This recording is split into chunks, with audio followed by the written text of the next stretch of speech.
first move from California to Charleston, I told my husband, I want to plan everything out. I want to have the hotel waiting for us when we get there. And he's like, no, Mm. let's just drive. Let's just be spontaneous. And when we get into the city, we'll call and make a reservation at a hotel. It'll be totally fine.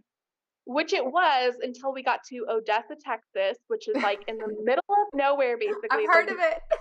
miles around. And we got there, and of all things, there was like a trucker convention in town. So there was no hotels, like literally every single hotel was booked.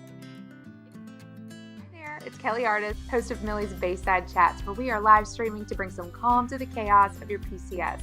Every week, we interview duty station experts so you can get the dish on a PCS there. So join us over in the Moving the Millie Way Facebook group, and if you need to catch a replay, head over to our YouTube channel and subscribe there. We look forward to seeing you in the group.